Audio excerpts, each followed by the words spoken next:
Hello and welcome back to More Than a Game, a podcast dedicated to the Premier League, the A-League and more.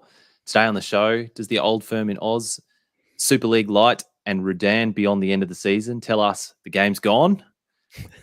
As Romans forced to give up the empire, what's next for Chelsea? Plus, after 2 championships, a premiership and a grand final runner-up in 3 seasons in charge across 117 games managed with a goal difference of plus 94, has Steve Corica finally been found out? I'm Colby, and I'm joined today by George and Tommie. We're back again in the same combination as last week, boys. What a moment, George. Back by popular demand, Colby. Literally, no one asked for this, but here we are. No one asked for us to not be here. So, Tommie, how are you, mate? Yeah, mate, I'm good. Bit flat this evening after a big day of futsal. So mixed is on Sundays, and oh man, I'm slammed. Well, we've got a lot to get through. We're going to be even more tired by the end of this pod, boys. But we have to start off just by acknowledging the passing of Shane Warne, the shock passing on I guess like Friday overnight, our time here in Australia. Saturday morning, we woke up to the news that he's died at age 52, suspected heart problems like heart attack, found in Thailand, but just like absolutely shocking. I'm still, I don't know about you boys, but I'm still absolutely reeling from this, and a lot of other people are too, Tommie. Yeah, it was a real Diana moment, I think, for a lot of, I guess, for a lot of cricketing fans, but also just, I guess, the wider Australian public as well, at least of sort of our age and the like. So yeah, it definitely hit hard. Yeah, and over here as well, in the UK. So obviously a massive cricketing culture, and Warney had a big impact on the UK, and yeah, very shocking to hear that. Seen all the tweets going around, like all the tributes starting to flow in, and I noticed that they're already talking about naming the Great Southern Stand. I think at the MCG, the SK Warne stand confirmed. Yeah, so that's a nice tribute, and another nice tribute. I know that people were leaving stuff at his statue at the G, but there was a lot of cans of VB and packs of Winnie Blues and meat pies there, which I thought was a nice touch. And baked beans. Yeah, baked beans. And the A-League are, of course, doing like a round of applause in the 23rd minute of each match this round, which is a nice touch as well. And then we've had Wellington, Melbourne City, which has been rained out. So it's a fitting cricket tribute to Warney and the game as well. So, but on with the show, boys. Let's kick off with our moments of the week to pick up the mood, George. Yeah, no worries. I'm sort of in and around targeting Aston Villa with my moment of the week, and Philippe Coutinho. He's just on fire. Like, who would have thought that I mean, he was on fire since he first got here a month or two ago. But like, I thought he was exceptional last night or yesterday, and yeah, the man was just in cotton wool in Barcelona. Why couldn't they get a tune out of him? What were they doing? I mean, Barcelona just shows how much of a shambles Barcelona were, but Stevie G, he's got the magic touch, and Coutinho's looking like Coutinho of old. So definitely getting a tune out of him, Stevie G. And yeah, you can sort of, he's got this little sort of through ball that he's been sort of getting to Ollie Watkins and the like, and Danny Ings, and he just seems to be able to pick that pass and cut through the Premier League defenses. So yeah, last night was no exception. That layoff. Maybe that was what he learned at Barcelona. Yeah, just a training. It's one of the first times I've seen him crack a smile in about 2 years. Like, he looks like he's enjoying his football again, and that layoff for Douglas Luiz just looked like he slowed down time somehow. It's just moving on a different wavelength to everyone else. But yeah, I think he's back, George. Yeah, it's official. Tommie? I got 2 this week, and they're both, I guess, pretty quick. The first one is the Glory being back at HBF Park. They're obviously playing right now. I think they're just about to return for the second half. So that's a great story after they've been obviously on the road and just been hammered with bad luck with like the hotel quarantine saga over sort of Christmas, New Year in Brisbane, and then obviously playing out of Launceston as well in Tasmania is probably pretty suboptimal for Perth fans. So that's a great story. And also, this one's really quick. It was one of those sort of low key peak A-League moments in the Western United game against the Jets, where the net broke at half time, and on the coverage they picked it up and they were like, "Oh, yeah, okay, we've seen it," and then the referees or the assistant, they went over to fix it, and then so they put a whole bunch of tape on the net, and they missed it. They missed the gap. They taped up like around the hole. And so, look, I don't think that they actually ended up fixing the net in the end, but there was tape on the net. So it was just one of those real A-League moments. Excellent. You'll love to see it. Yep. Boys, my moment of the week was also the return of something A-League related. It was the return of safe standing in the Sydney Derby. I think it's not been there this season, at least this season, due to COVID restrictions. But it was back for the Derby on Saturday night, it wasn't absolutely packed in the active, but it was enough to give it a bit of a vibe at both ends. So you'll love to see that too. Yeah, hopefully it becomes a regular fixture even for normal Wanderers matches. Well, they need all the support they can get, despite a win, which we'll cover later in the pod. George, what stood out to you in the wrong way this week? Obviously, a bit going on at Chelsea, and I think we'll talk about it. But a lot of rumours and a lot of panic and a lot of reflection. So I think we'll touch on it later. But just the end of the Roman era, as you said, Colby, and we don't know what the Chelsea fans. We don't know what the future is going to hold, and whether the club philosophy and the way they go about it, and the open checkbook has now been put away. So a bit of uncertainty and a bit of a reflection on Roman's ownership of the Blues. More to come on that for sure. But Tommie, your own goal for this week? Yeah, mate, bit of a somber own goal this week. This was something that came out in the last couple of hours from Liga MX, the Mexican top flight match between Querétaro and Atlas. Mayo. Yeah. So basically the Querétaro fans, they spilled out onto the pitch and broke into the adjacent sort of stadium areas where the Atlas fans were, and just were going nuts, attacking people with chairs. And the early rumors were, or early news was, that at least 17 people had been killed. God knows how many people had been injured. And look, the footage that was doing the rounds on social media was really disturbing. There was a couple of an example, I guess, was that there was one where there was like a group of young men basically just kicking the shit out of this Atlas fan, and then they were stripping him naked and then just continuing to beat him senseless. It was pretty disturbing stuff, I guess. And look, I don't know what the Liga MX I guess governing body or whatever are going to do about this, but really, really ugly scenes, I guess, that as we've seen, I guess, with the Premier League or with the A-League, or even sort of going back a little bit further into the 80s in England. Like you hope that everyone is able to go to a football match, enjoy it, and go and arrive home safely. So just horrible scenes in Mexico. Yeah, and we're obviously really switched on to the Premier League and the game over in particularly the UK and Western Europe, and you sort of alluded there, Tommie, to the sort of hooligan days of the 80s and that era, and especially after the advent of the Premier League, it's sort of got cleaned up, a lot of it. But I think what we don't sort of really appreciate is that how common that kind of stuff still is in some big leagues in big parts of the world. So there's a little ways to go. Unfortunately, yeah. Well, let's click on to a few news items, boys. There's a lot to cover here because there's been a lot happening off the pitch this week. But we'll start with George with the end of the Abramovich era. We mentioned it a little bit already, but after last week's announcement that Abramovich was putting Chelsea into a stewardship, whatever that means, it's been announced that the club's officially up for sale after 19 years under Abramovich. as the Russian billionaire faces increased scrutiny due to the Russian invasion of Ukraine. Like I was looking, there's been a lot written on this already, but 19 years, 5 Premier League titles, 2 Champions Leagues, and like a shit ton of other trophies.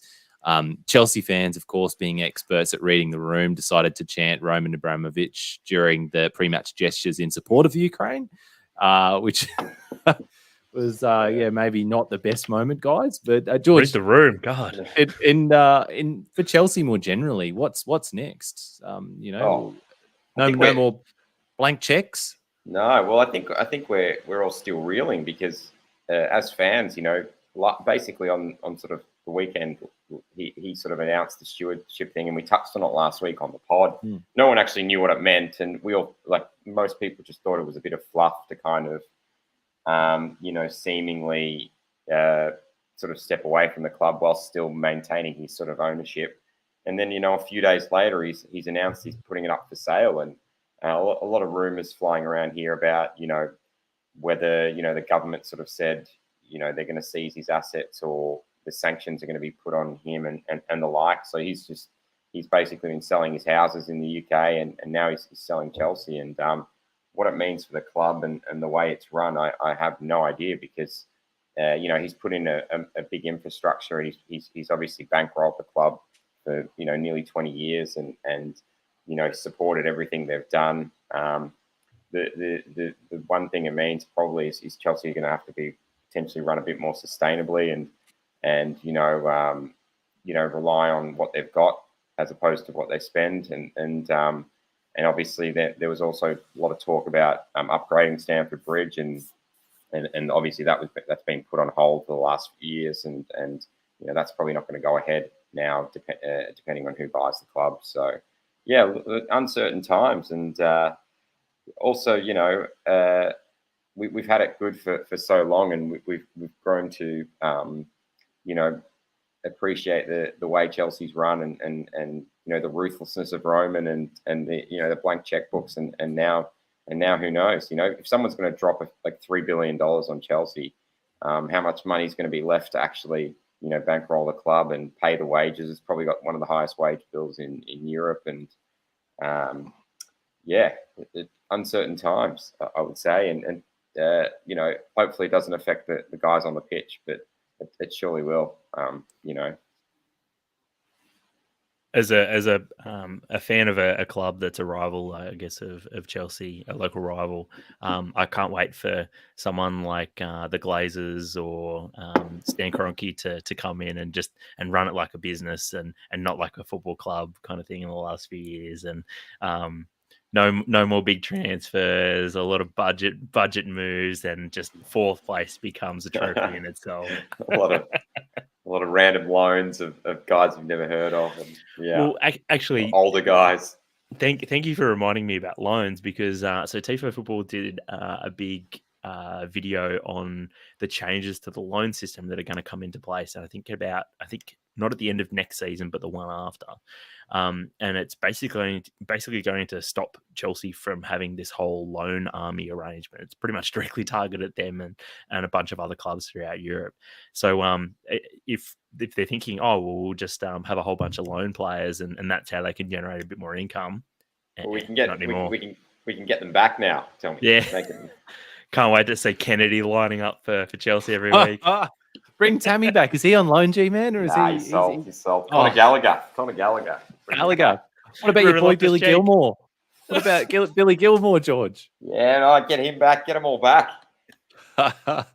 And so, what's next in terms of the ownership? Then we're going to see another national government sort of making a move for a Premier League club, or what? Well, I mean that has sort of sparked a lot of discussion here about the sort of qualitative test of being a Premier League owner and whether human rights issues should be sort of more closely examined and that sort of thing. And my response to that is, well, where was that when Newcastle was bought? Where was that? When City and the like were invested in, and there hasn't been any of that. So drawbridge is going up, George. I don't know. I literally have no idea. There's rumors that American consortium. There's rumours of a Turkish one, and we'll see, because Roman wants a pretty quick sale process. So obviously to get his money out. So they were talking about 10 days or something like that to get a deal done. So yeah, watch this space. Might have an update on the pod next week for the rate this is moving. It's a weekly Chelsea sale chat. Chelsea update, yeah. Next item on the news agenda, boys. We've got the Ange and Old Firm in Oz. So Ange and Celtic are going to travel to Australia in November during the domestic break for the World Cup, along with Rangers, to play in a 4-team tournament with Sydney and Western Sydney. It's going to be the first Old Firm outside of Scotland. Rangers commercial and marketing director James Bisgrove has insisted the controversial trip will create a sizable commercial benefits for his club and Celtic too, obviously, and that the TV revenue received from the 8-day trip will be greater than the amount received from the entire SPFL season. But we've got to treat these two things separately, boys, because I think that they are separate issues. Ange's homecoming and the Old Firm being played, or the Glasgow Derby, if we want to call it that, being played outside of Scotland. So, Tommie, Ange homecoming, no brainer, right? It's going to be interesting to see sort of how he's actually received, because he kind of left in sort of auspicious circumstances as he left the Socceroos, and he kind of left pretty quickly as well. So on the eve of the World Cup, yeah, exactly. And I think a couple of years have passed since then, so maybe a lot of people will have forgotten, and they're happy to get on the Ange bandwagon now and sort of get around him now that he's sort of famous overseas, kind of thing. But I suspect there'll still be a few people that are a little bit sort of upset about how he left the Socceroos sort of high and dry, as it were. Robbie Slater, that's about it, isn't it? Yeah, it seems like a pretty sensible move while he's sort of reaching new heights in his managerial career, and he's going great guns. Get him out here. There's plenty of Celtic fans in Australia as well. I recall Celtic coming maybe 10 years ago to Melbourne, wasn't it? And they have a massive supporter base in Australia. So I think so. With those two things combined, it's an absolute, from a commercial perspective, it's an absolute no brainer. But there's been a lot of pushback to the suggestion of a Glasgow derby outside of Scotland. Are the fans going to want this at all, George? No, this isn't a fan-driven decision at all. So no, definitely not. They love their local derbies, and there's a lot of passion and history behind it. So to play something in another country, and another country as far as Australia will probably take some of the sting out of that. And I can understand why they'd be feeling a bit aggrieved by the decision. But then next year, the World Cup being in Qatar, teams wanting to play games in other countries, it's all being driven by money, isn't it? So why should we be surprised? Well, it's interesting that you mentioned the World Cup, because, how many actual eyeballs are actually going to be on a friendly in Australia when the World Cup is being played? I think we've sort of talked about this before, about how it's very easy to say, the World Cup in Qatar is a bad idea. But once the tournament starts, I know there's going to be a lot of people that are going to sort of either consciously or unconsciously just forget about sort of a lot of the issues associated with the World Cup. Yeah, definitely. Yeah, so, look, some people might get around the Celtic and Rangers games just because it's not related to Qatar, but I guess that remains to be seen yet. So, I was going to say it's still a friendly, right? They're not selling the rights to a league game, which I think would. It's another kettle of fish altogether. But with the fans, just going back to your point, George, there's, I guess, two questions. One, obviously, is the local fans, because we already know what they feel like. There's been protests already at games in the Scottish Premier League this week, like banners, shove your Old Firm friendly up your ass, all this kind of no money. Hey, it's united the fans. It's united the Celtic and Rangers fans, hasn't it? I know, and it'd have to be something pretty bad to unite those two fan groups. So I mean, and it's probably going to piss Rangers fans off in particular even further because they'd be traveling under the banner of it being Ange's homecoming, like the manager of your like bitter rivals, and you're just the little cheerleaders for like this the homecoming tour. Couple of tweets about this from fans in Australia, then talking about how maybe Australian Celtic and Rangers fans might perceive this. There was one tweet saying Celtic v Rangers in Sydney will be a stadium full of theatre goers there for Ange and wanting to experience the intense atmosphere, only to find the hardcore Celtic and Rangers fans have stayed home because they hate the idea.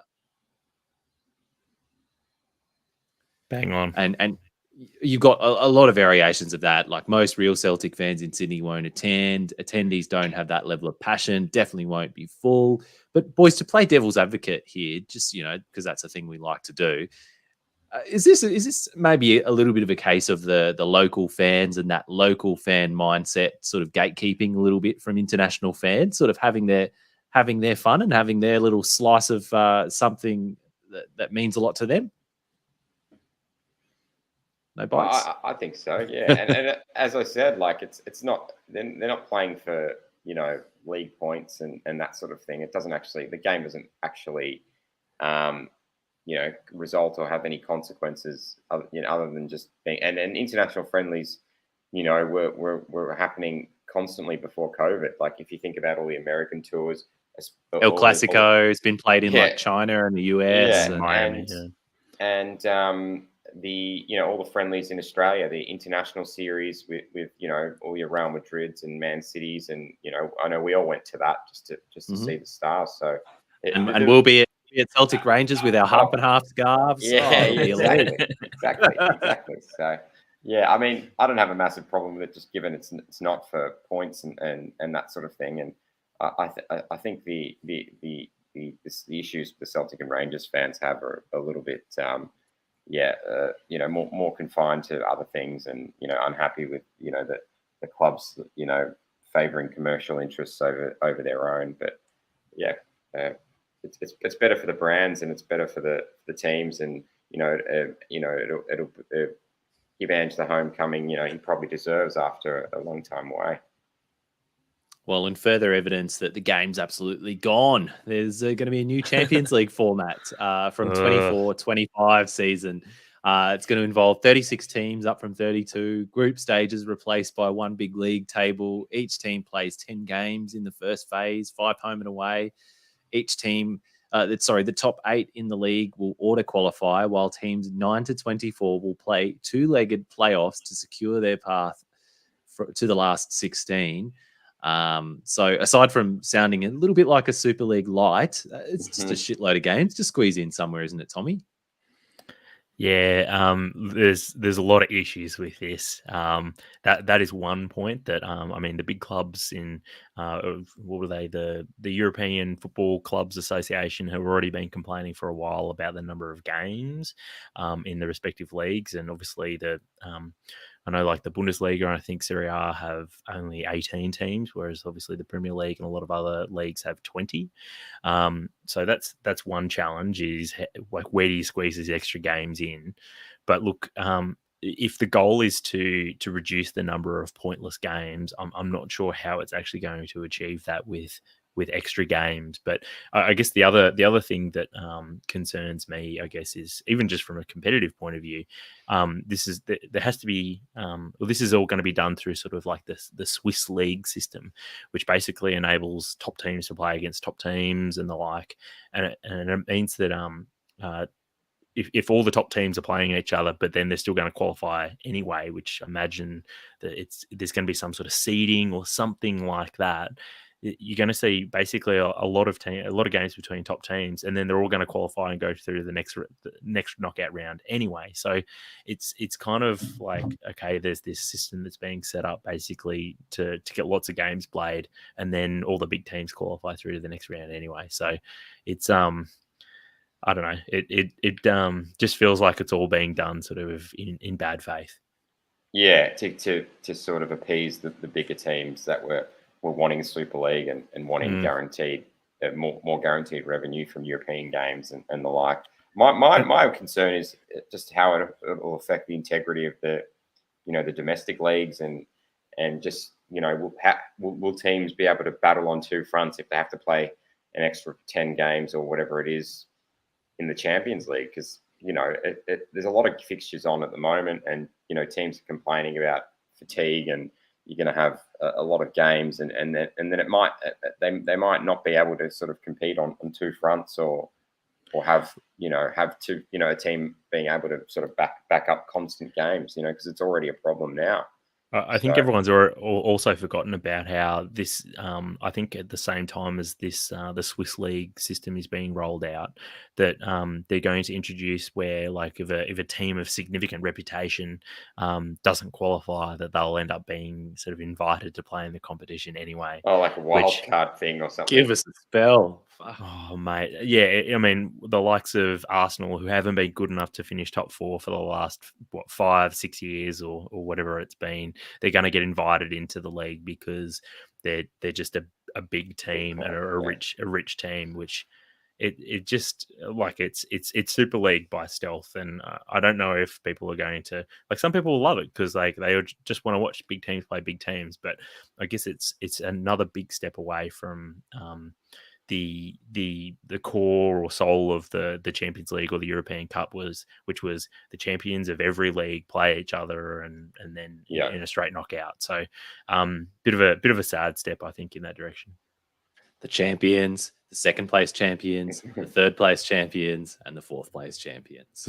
But I mean, there wasn't too much that was really wrong with the current setup, I wouldn't say. But this new proposal, it sounds so complicated. Damo sent us a message in the group chat that summed this up, where he was saying, like, there was a picture of the meme Harold bloke just looking perplexed at a laptop, saying, when it's 7 a.m. on a Thursday, the 10th game of the group stage, and your team is 27th place versus a team in 22nd place, and you're ahead by 1 goal, but you're also tracking 5 other games to work out if you make the 2-legged playoffs for the round of 16.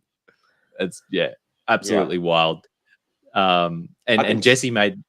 Sorry, go on. George. I was just going to be like, are people just going to tune out until the round of 16 and just 100%? Like, I'll jump back in February or whenever the games, because people do that now anyway, because there are a lot of groups and a lot of teams in the Champions League currently, and it really doesn't get spicy probably until the 2-leg games are set up. So absolutely, boys.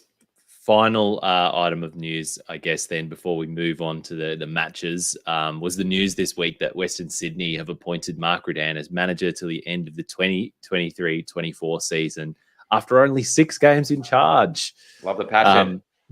They say Mark is from the West. He's passionate about the West, and he knows how hard the people of the West work. I don't know whether that's referring to Western United. Maybe that's an old clip, or but Western Sydney fans have been blowing up about this all over social media. This was before the Derby win, mind you, so I don't know what their opinions are now. But probably love him now. They probably love him. RBTV even reckon they even reckon that he was on the verge of signing a 3-year deal with MacArthur before accepting the 2-year with Western Sydney. But boys, do we think this is a good move? And is the Derby result, is that going to change any minds? No, look, I don't think. If Manchester United is anything to go off of, you should not be making long-term decisions based off of a single match. So, look, I think it's early days. I mean, that Wanderers squad is stacked with at least big names. I was going to say big talent, but big names definitely.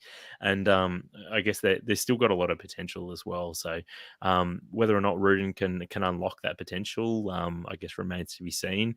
It's strange that they've appointed him until the end of what will be on this season already, but strange call. It's unnecessary, I suppose. They didn't really need to do this, given he was sort of in there already. They could have just extended him. But I don't actually think he's a bad coach, and he's got a decent A-League record. So I think that's a good call. I would agree that. He's probably a pretty solid A-League coach. It's just that he's a shit bloke. But he's managing a team of shit blokes, so maybe it works. And that goes to the question that we've had from Thrillhouse FC on Twitter asking, is Rudin the smoothest talker to the club's boards to get long-term deals? The whole USB thing, sold the dream to the Woo and got found out, etc. Surely the same thing's going to happen at the Wanderers. Decent start to next season, but ultimately will fail to make the six and get terminated. I think that's I think that's a bit I think the Wanderers have a bit more infrastructure than maybe the Woo. So maybe he was. Well, they definitely do. They've got a stadium, yeah. So yes, maybe he was sold the dream at the Woo, and then sort of it kind of unravelled from there in terms of off the pitch stuff. So I think having him behind the club with the decent infrastructure and his full backing, he did a great job at the Phoenix. So when he was backed and he was able to kind of take his time and mold the team, and maybe this is a good match for him and the club. So he didn't just walk in there and say, "Listen here, fuckface."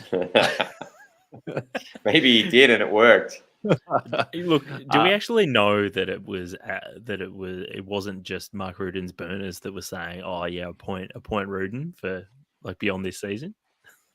Some bots. Well, you can never know. He's got a lot of burners, almost as many burners as you, Tommie. But more on that later.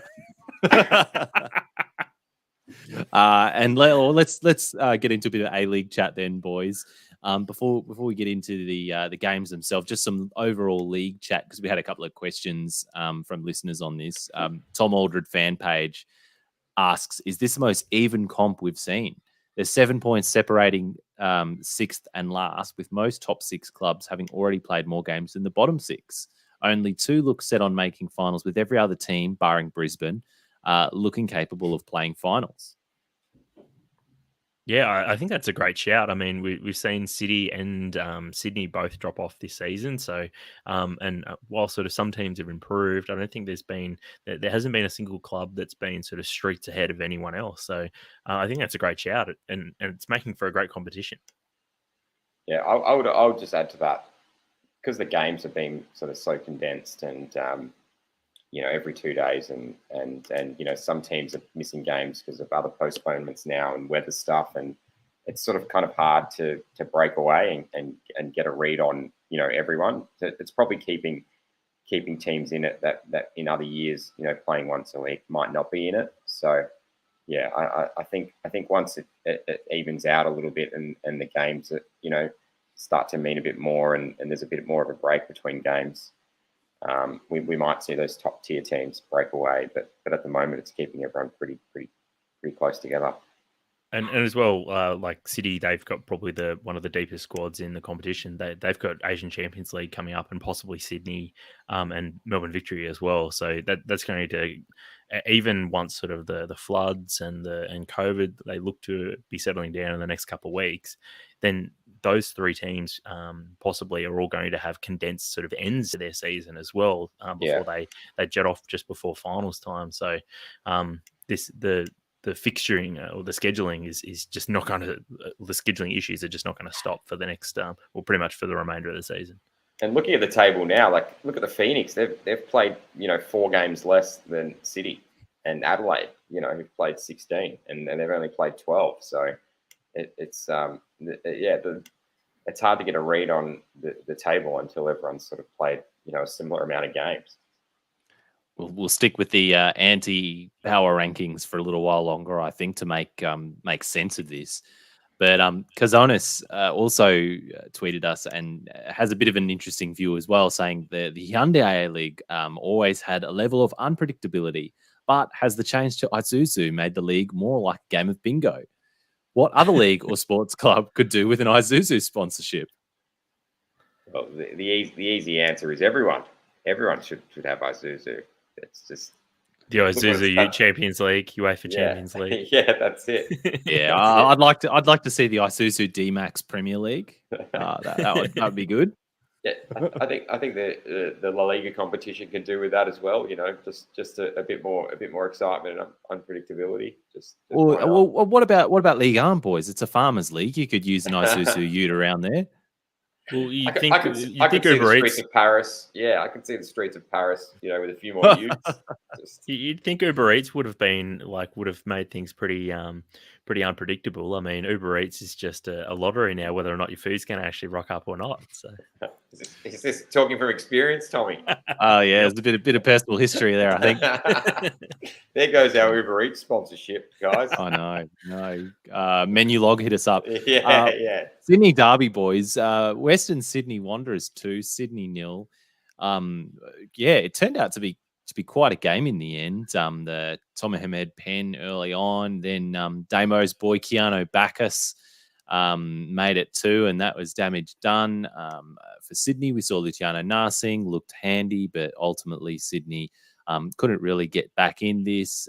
We soaked up the Sydney FC fan tears, who were lamenting Donachie just ain't it. What's going on with our aging forwards, etc., etc. There was a stoppage time foul on Ryan Grant, downgraded from a pen to a free kick. Tommie, how did you see that one? You are the master of was it on the outside of the box or not pens? Oh, no, look, this one, I thought finally they got one right, and this was definitely outside the box, I thought. So it was my zen. I felt very zen after seeing that and them get the right decision for once. But onto the main talking point, I suppose, of this, it sort of came like I was going through the Twitter timeline, just absolutely drinking in all of the Sydney FC fan tears, and we got a tweet from Shake Your Booty on Twitter, saying that Corica's inherited Arnie's excellent squad and just had to keep their existing momentum going. Now, when he has to make the transfer decisions, formation setups, and subs, it's dull, ineffective football. He's been found out. Has Corica been found out, boys, or are Sydney FC fans just being a bit dramatic after some average form and results? I think it was at the end of must have been the 18-19 season, I think, where Corica won manager of the season, and I pretty much took this on board and had a real beef about it on social media, and a few people have actually brought that up, saying that I must be real happy that Corica is getting slammed at the moment. And I guess, look, in the meantime, I've softened my stance a little bit. That look, Corica, he did do a great job of extending that legacy that the Graham Arnold left behind, and he did bring in some of his own players, and he adapted the shape and like into the 4-2-2-2. And so, like, he has built quite a legacy of his own. But I guess this season, every so often, I guess we saw it with Melbourne Victory a couple of years ago, sometimes just nothing comes off for you.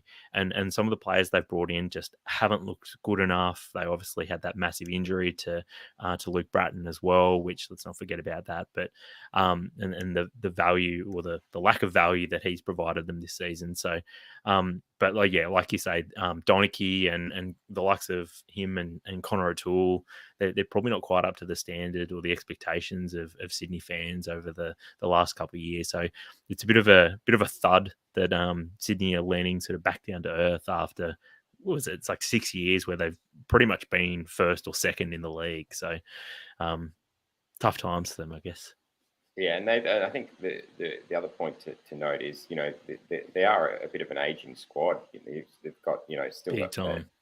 Ninkovic, they got Lafondra, they've got Bobo back, and they probably be hoping, your Aminis and your Max Burgesses help them, kick on, but and they're relying a lot on Barbarousis as well. So yeah, I think Corica did a good job when he came in, because he managed to sort of keep that run going that Arnie kind of set in place, and it was a bit of a seamless transition, really. And you also got to consider the players that they've released even just in the last 2 years, right? Like, you got Ivanovic, he's gone up to the Raw. Tilio, he left only 18 months ago. And they've got Hewitt Bell, the young goalkeeper, who I would say he will either be, him or Redmayne will have to leave at the end of this season, because both of those are good enough to be starting goalkeepers in the A-League. So they're straight up is 3 players that that could be sort of a future spine for them. So yeah, they opted for the short term, and now I guess there's the thing when you opt for the short term is that it means that you end up sort of mortgaging the next few years, and this is the lean spell that inevitably comes with that. And yeah, that's what happens in the A-League as well. Like, it's tough to stay on top for a huge period of time. You're always going to have a dip at a certain point, and I think these guys are sort of running to the end of their sort of their sort of premiership window, for lack of a better word. And there was a lot of discussion in the comments to this one, but both for and against. In the camp, who said that Corrick has been found out was HSN, listener to the pod, saying he's been absolutely found out, and to think he was manager of the year thought of as manager of the year last season. Cam Sober transformation is the only inspired thing he's done. Our boy, it's Shannon, says he's like a chef that only knows how to cook one good meal. And I stick by that, he says. Our boy Mace says 100% he's been found out. Same thing as when Muscat inherited the victory from Ange and now appears to be doing the same thing in Japan too. Give them long enough and they'll fluff it. And the Tom Aldred fan page linked us to one of their tweets from 2018 where he says, if this game is anything to go by, Corica seems to be employing the Mike Mulvey, not actively trying to improve your players style and hope that trigger you, style Colby? From his predecessor. I'm a little bit triggered by that, but I actually do. The Tom Aldred fan page is also a Raw fan, a disgruntled, bitter Raw fan like me. I thought Mulvey sort of did that as well, but we cut Mulvey nice and early, won the premiership on Ange's fumes, and then out you go. But there was a few in there that stuck up for Corica. Arto on Twitter saying it's a myth, but that doesn't stop people peddling it. This past season and a half has obviously not been as good as the 4 or so seasons before that, but it's a flaming hot take to say he inherited a great spot from Graham Arnold, and that's why he's been successful. Tommy's burner account at A Simple Cactus says, I think Corica needs to move to a different club to prove himself, although in saying that, their fans have been rubbish too. So I'm going to count that as backing up Corica. And Sky Blue Views gave us a huge thread, but I'll just pick little bits out of it, saying for those who want to relitigate past achievements, he's won 2 titles and a premiership when almost everyone expected us to decline. During that time, we've always had great control over games. The record on paper stands up absolutely. The scenario is very interesting. It tells us a lot what we think about a big club should be. There's still time to save face this season, but it's important to differentiate results from performance. And we've got some results in this campaign. We've had crumbs of performance as a team. So backing up Corica as well. So there are views either way. I think it's the anti-Corica movement's a little harsh and a bit sort of, bit reactive. Short term looking, given he's been there a while. Maybe things have getting a little stale with the crop of players, he's been relying on and that sort of thing. And they've got to regenerate a little bit more and with a bit more quality. But I think it's a little unfair because, it's tough being a coach in the A-League and especially over the last few seasons with everything that's gone on. So I think if he left for whatever reason or went to a different club, I think, they'd struggle replacing him. And we had a question from Ashley Williams as well, saying if Sydney fail to win the Champions League match on Tuesday and also lose against Western United on Friday and also fail to beat Melbourne Victory in the week after, is that the end of Steve Corica? I thought you were going to say fail to win the Champions League proper. Just if Corica doesn't win it, he's out. Is this like a PSG? No, just type? one game. No, just PSG type. Tuesday and a couple of league games, and that's it. That's the end of the rope for Ashley Williams for Corica, I think.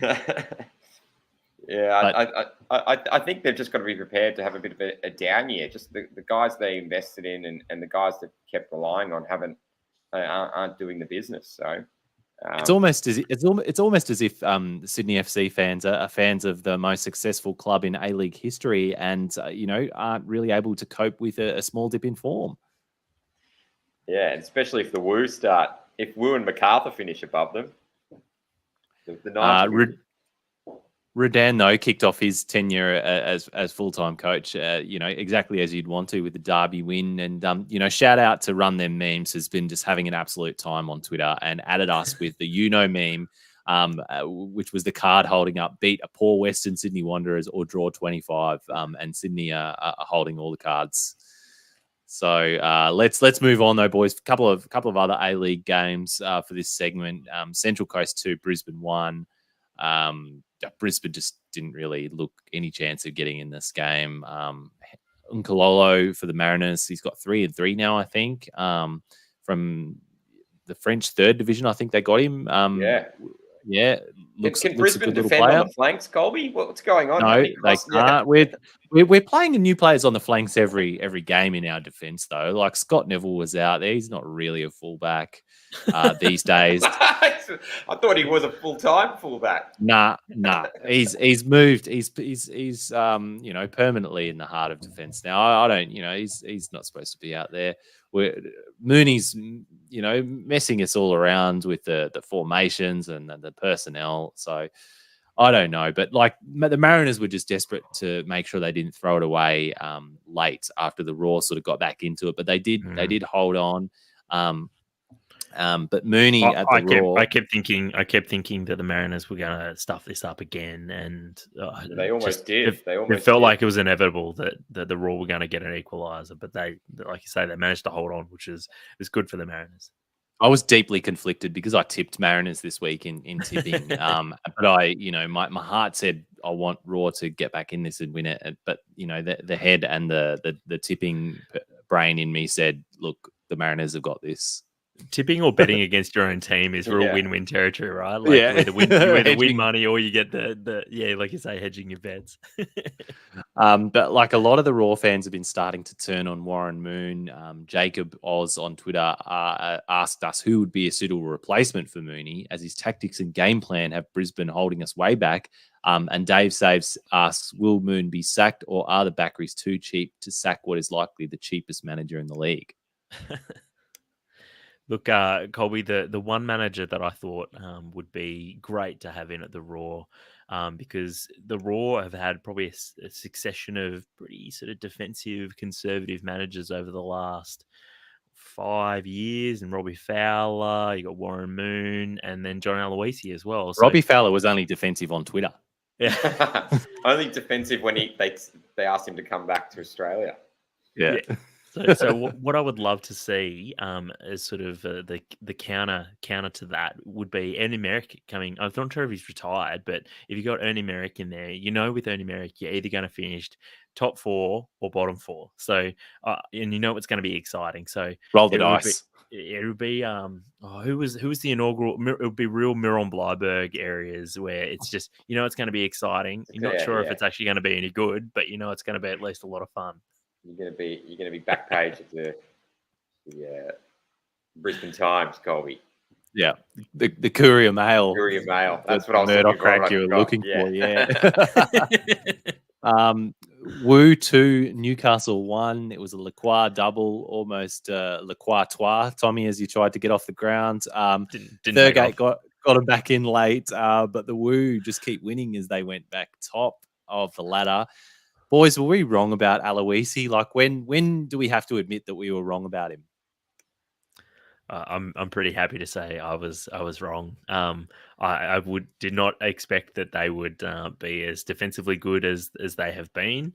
That looked pretty obvious from just a couple of weeks into the league, but they've now found a way to score goals. And I tell you what, Prijovic has been excellent for them. He's bringing players into the game, and his attitude's been awesome as well. Like you can see, he's sort of encouraging the younger players and the like. And I guess the most notable thing as well is that Diamante, he didn't play in this game either. So they're doing things without their best player. And under Rudin, that was always a massive problem. That as soon as Diamante was out, they were cactus. They almost went in a goal down kind of thing. Would you say they were a simple cactus, Tommie? I just think it's all Prijovic and Lacroix.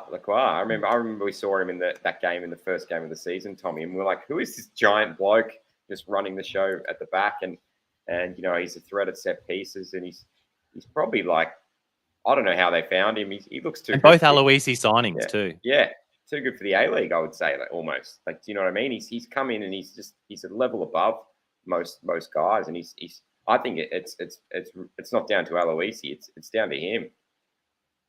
Ooh, Be cool. But you got to give him credit for his signings, though, surely. Yeah, definitely. Well, and Topol Stanley came in, and no one really expected that he would play, given his age. But I mean, he stepped in the last couple of weeks as well. And Tomoki Imai, he played his 50th game on the weekend, and he continues to just be a picture of consistency, which is He's very underrated player. Matt, I totally agree. Maybe he's getting to the point where he's just rated, but that would be great, I think, for him and for the league when he's finally recognised as well. In my honest opinion, yeah. But look, even Lockie Rose. Sorry, no, let's not doing that. We're not having. I'm leaving. Come on. How many years did we watch him for, Tommy? Pot over, Tommy. You're not going to make Lockie Wales a thing. No. I think that would be Aloisi's greatest achievement is getting a tune out of Lockie Wales. True, yeah. But on Newey though, we've seen them this season. They've seemed to be on such a big run of looking like they're almost in games. You know, they're one or two big chances created off the pace. They're almost there. They're pretty easy on the eye still. They're playing bad. They're playing well. But I don't know, boys. Like, are they unlucky or are they bad or a little bit of both? I think they've been a little bit naive defensively. They've given up some pretty average goals at times, and they're great going forward. I don't think there's any doubt about that. But defensively, they've just been a bit suspect at times, and whether it means that they need to sort of temper some of that attacking instinct sometimes, or sort of maybe in games sort of be a little bit more selective with how often they're sort of taking that just 100 mile an hour attacking approach. But I guess I almost wouldn't be surprised if Daniel Pena gets snapped up by another A-League team as a marquee, for example. And Mikkel Tassi, I think make an argument. I think that he's probably too good for the A-League, and I wouldn't be surprised if he doesn't hang around for another year. But I think the thing for Arthur Papas is there's definitely a lot of potential there, but I think he needs another year with this Jet side before maybe we're likely to see them break into the finals. Yeah. All right then. Well, we're coming to the end of this weekend's A-League. I've got half an eye on Perth Adelaide, and I can report that in the 94th minute of the match, we've got Perth 1, Adelaide 2. It looked like all Perth in the first half, and Adelaide got one against the run of play. But since then, it's been all Adelaide, and Perth got a 90th minute pen converted, of course, by Fornaroli. They look like they're pushing now, but it looks like Adelaide will pretty much see it out. The other game was the Friday night game, Melbourne victory 3, MacArthur 1. Tommy or George, do you want to say anything about this game? Otherwise, I don't want to linger on it too long other than to say, MacArthur, Tommy, they've been stopped in their tracks. You just don't know what you're gonna get with MacArthur, right? Like they're like a box of chocolates. But this was really the Daggers show, right? Like two great goals. Just sort of he got a nice assist from Susna, didn't he? Yeah, for one of his goals. Yeah, that was. I tell you what, and I mentioned this. We talked, I think, a little bit about this last week, or maybe it was the week before, about Tommy Orr. I felt like I was watching football from a parallel universe when Susna was meant to be sort of passing to Tommy Orr, who must have been the deepest lying midfielder, who dropped in between the two centre backs to receive the ball. Like, Tommy Orr was the closest Bulls player to the goalkeeper. It was like, hang on, wait, what? Deep lying playmaker. We talked about this. Libero. New role. You play him anywhere. Franz Beckenbauer. That's not bad. All right, boys. Let's chat a bit of Premier League. We'll chat a couple of games from last night. There are a few interesting results there that we'll then go through. But hard not to start with Chelsea when we've got George here, and after a 4-0 romp over Burnley. Yeah, well, I mean, it wasn't as easy as the scoreline kind of shows. That the so first humble. half. The first half looked at, it was a bit nervy in the first half, and enjoy it, George. Enjoy it while it lasts. Yeah, drink it in. I would say the thing about this game and the impact Reece James made coming back. He's had a couple of games back from his hamstring injury, and Chelsea looked much more potent in attacking wise when he's involved. And he got the first one. I think he set up Kai Havertz for the second, so just I think it's looking a lot better and a lot more fluid when he's an option out wide. And no Lukaku as well. So Havertz did the business, 2 goals, and they just look so good without a big man, George, without a striker. It's much more fluid. Yeah, I was wanting to ask you who do you think looks better without a striker, Chelsea or City, because they both just look so free at the front without someone tying them down. Yeah, well, I think the way Chelsea go forward, it just works better with that sort of false 9 kind of got Kai Havertz, Pulisic running around, and when Lukaku's there, we try and play the same way, and it doesn't work because he's a different striker. So, I mean, yeah, just wearing jeans half the time. Jeans and Timberlands. Chelsea is still what are they?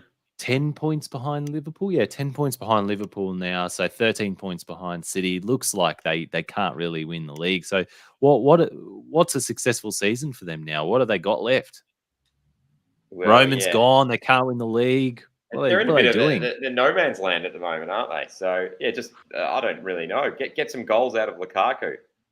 That's the. It looks like they're gonna, if they keep doing what they're doing, they're gonna finish comfortably third and then just keep rolling in the Champions League and see where we go. But it looks like a bit of a trophyless sort of season at the moment, which is disappointing given the money invested and the fact that the money might not be there going forward. Well, Tuchel's probably sitting pretty happy though, because I mean, if Abramovich leaves, that the whole idea of if you don't win a trophy, you get sacked, that leaves as well. So he's probably thinking, oh no, job for life, right? Yeah, exactly. Yeah, well, we've seen managers win the Champions League get sacked shortly thereafter. So yeah, the Mike damned if you do, damned if you don't. Yeah. And the other match, obviously, Tommie, we've got to talk about Liverpool and West Ham. It wasn't a real earth-shattering result in terms of the league or anything, but we've got you and me on the pod, so I mean, it was really that derby. Is Tommie okay with all those missed chances towards the end of the game? Look, and George, you're right. Like that was probably sort of the deciding part of the game, was that like both teams obviously had their chances, but Liverpool they took theirs, but West Ham, who was it? Fornals managed to dink. He dinked it over Alisson, and then Trent was the player who got back and cleared it off the line, and there was another one, Lanzini, really. Yeah, it was Lanzini one where he volleyed it just into the air. Oh, when like some say it's still going up. That's pretty much how far up it went. But just I guess disappointing, and it's sort of a bit of a crunch week for West Ham. Obviously, they're out of the FA Cup after losing to Southampton midweek. They lost ground on, I guess, top 4. And now on Friday morning Australian time, they play in the Europa League against Sevilla, which that's going to be really tough. And Jared Bowen, I think, limped off as well towards the end of this game. Declan Rice didn't play in the Liverpool game because he's ill. I don't think it's COVID related, but I mean, we've talked all season about how this West Ham squad is not particularly doesn't have a lot of depth, and I guess it's all sort of coming home to roost now, and we could be out of top 4 race and out of 2 competitions sort of within the rest of this week. So be a little bit disappointing, but then I guess if it means we get to concentrate on finishing top 6 and being in Europe again next season, that could still end up being a pretty good outcome, and I guess what has otherwise been a very positive season. What happened to top 4, Tommie? I know. Well, West Ham are 4 games ahead of Arsenal and on the same amount of points. So surely Arsenal will take over West Ham. Reel them in, yeah. Look, with 4 games in the bank. Look, you just never know. Like, and I mean, we saw how games in hand FC, aka Spurs, how that went for them. They just ended up losing 3 of those games that they had. True. And so look, points in the bank is always better, as Jesse says, but you're right. Like I think top 4 is going to just be a bridge too far, and I think Arsenal there, between their form and the fact they've got games in hand, does bode very well for them. Chances against Sevilla, Tommie? Just don't know. 2 legs. It was really good to see Antonio back in a little bit better form, but I mean, Ben Rama, pretty much since about the 5th week of the league, he's just completely gone off the boil, and he's been pretty awful ever since. And Vlasic, he hasn't really kicked on this season yet. So, look, I don't hold high hopes. Who knows what could happen? I mean, West Ham continue to surprise, but I just hope it stays competitive across the two legs. And that's it for West Ham. You can't really say much about Liverpool from this game. They just got the job done. They stayed within 3 points of City with 11 games in the season to play. Very sharp, Colby. Diaz looks amazing. Like, he's slotted straight in. Like, normally new signings take a while to get into the sort of Klopp system, but he looks the goods. The main thing coming out. We need an update on how Luis Diaz is going on Duolingo for English. No, he's not good. He's not beginner. Tommie. He was pointing a lot. How many gold stars does he have? Not many, but it's all on instinct. But all the socials around this win for Liverpool were about was that Trent Alexander-Arnold clearance. It's the most hyped up clearance I've seen since Tilio did that slidey boy to keep the ball in. Well, he just needed to have the slide, and then everyone. I know. Everyone would just be, wow. It would go global. But it was one of those real sort of defensive moments where commentators say, "Oh, that was as good as a goal." And look, it was the difference probably between it being a draw and a win, right? So, at least for Liverpool, so fair play, I think. Other key results. We'll whip through these. We've mentioned the Villa game and how good Coutinho is. Looks like he's back to his old self. Newcastle 2, Brighton 1. Newcastle continuing their really good form. We've got Shannon in the comments, just gassing up Joe Linton. His boy. I think, Shannon likes to say that he doesn't have a boy, but I think Joe Linton's probably as close to we're gonna get for him having a boy. So I'm gonna just put that out there. Look, Joe Ellington might be Premier League. Yeah, well, look, Joe Ellington's been good for like the last probably 10 games since Eddie Howe came in. But if there's one player who's really stood up or has really grown in stature over the last couple of weeks, it's Ryan Fraser. He's back to his pre-contract issues at Bournemouth form. Wow. So he's been really good for them. Obviously, plenty of contribution in terms of goals and assists. So, and it's coincided with Newcastle's return to form as well. So, well in for him. And Newcastle now over. They've gone ahead of Brentford, Leeds, and look like they're sort of chasing Brighton in 13th position. So, I feel like Brighton haven't won a game for months. Yeah, Brighton on holidays already. Have they just taken? They had too good a start of the season, so they've just taken the foot off the gas. They've been on that stony. They've been on that stony beach since about October. Yeah. Brighton are sliding, but Brentford, as you mentioned, did arrest their losing streak with the win over Norwich. Boys, we think Norwich are probably gone. Like, mathematically, they can stay up, but they just don't look anywhere near like winning another game. Yeah, look like they could have sort of had a bit of a resurgence, but I mean they've lost their last 4 games, so it's hard to see them sort of turning that around again and getting like a 3rd win for the season. So it doesn't look good for them. And Brentford looked pretty good with Ivan Toney back, so a bit of a spearhead and Ericsson.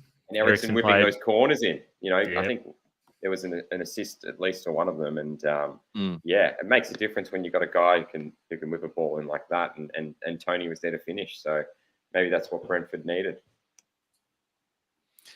And what else we got? Wolves went down 2-0 to Palace. Tommy's whole team, Wolves, RIP.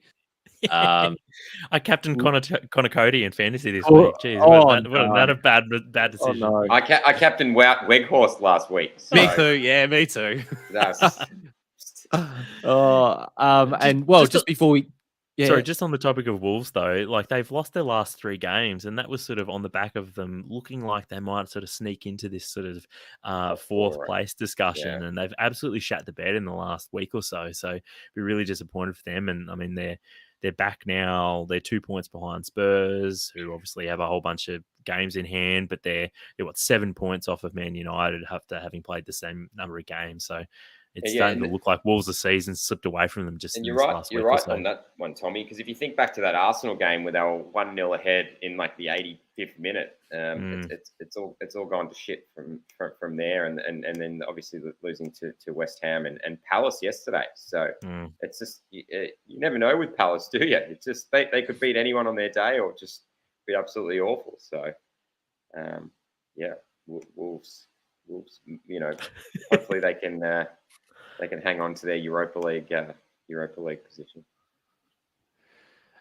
And starting off the weekend and rounding out the Premier League segment here, Leicester made sure that Leeds lost again.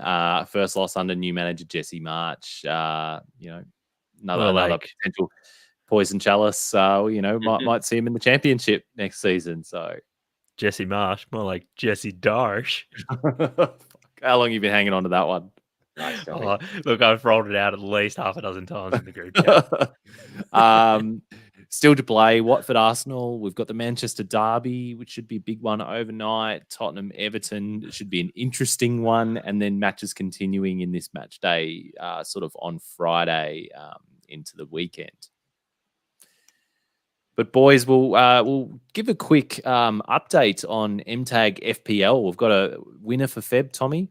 Yeah, we do. It was a real sort of, oh shit, it's March already moment this week, and February has absolutely flown by. So, and that also means we got, like you say, we've got a prize to give away. So this month's winner is, drum roll. So it's Ash Parajuli's mate, who is Mark Skelton. So look, Mark, I don't think he's a listener of the pod, but he jumped on board with the FPL comp. So look, I'm not expecting that he's a listener, but Ash, I'm pretty sure he is a listener. So please, Ash, let your mate know that he's won some money. Have a word, mate. Yeah. So Mark's team, tell him to listen to the pod, Ash. Come on. What are you doing? Reward, yeah. So Mark's team, it's called Smash Your Back Door In, or Smash Your Back Doors In, which interesting name. That scored a massive 375 points for February to take out the prize. Gee. Next best was back 13 points back, which was Anthony Eade, who I think is FPL Simpsons, one of those FPL accounts. Also, as of this morning, Danny Domowski's Saka Punch, he's got an overall lead of 15 points over Farbord Nasseri, and both of those two, Danny and Farbord, they've both been monthly winners, and so they're both well and truly in the hunt for the overall prize, which we'll give out in a couple of months' time. Of the MTAG hosts, Jesse is way out ahead. He's streets ahead of the three of us. He's in 10th overall in the MTAG lead. I'm 53rd. And Colby, you are two places lower in 55th. Oh, what a battle. I think it's like 15 points is the gap at the moment, but obviously still got a couple of games tonight, and even there might even be games on Monday night as well. So, are you nervous, Tommie, that I'm going to finish ahead of you this season? Real nervous. This is me right now. Yeah, tight. And look, Damo and George, they're in triple figures, so I'm not going to embarrass them by telling everyone they're actually break into the top 100. It's fine. Yeah, look, MTAG FPL, a lot of fun happening there at the moment, and obviously there's still another 3 months, I think. I'm not sure if it goes into May or not this season in the Premier League, so at least 3 more months worth of prizes to give away, and then we've got obviously the overall prizes as well, so looking forward to that. And for listeners who don't know, Tommie, or might have just joined us recently, this is our fancy Premier League competition for the Premier League, where we run it on the official platform. Anyone can join, and it's sort of like, what is it, like a $10 sign up? You don't have to pay the money, but you have to pay the money if you want to win money. Have I covered it all off? Yep. You have, yeah. Great summary, Colby. But that's it. But that's start it. A team now. Any new listeners, that's it. Ash's mate. I mean, you're already in it, but Ash, if you want to recommend the pod to anyone else, that'll be news to you. So, that will do it for us today. And thank you, of course, listeners, as usual, for joining us. It's been another pretty beefy episode, over an hour, but it's been a lot of fun. We hope you've enjoyed it as well. If you have, Get around us on social media. We've got links to all of that in the notes to the podcast on whatever platform you're listening to. Make sure you stay subscribed to that, and episodes will drop into your feed every week. We also record the pod live on YouTube on Sundays, Sunday nights around 8 o'clock Melbourne time, where you can watch that live and get into the comments. And that comes out, a couple of days before the pod drops into your feed. So get around that as well. Next week, we'll be back with more Premier League and A-League. But until then, enjoy the football.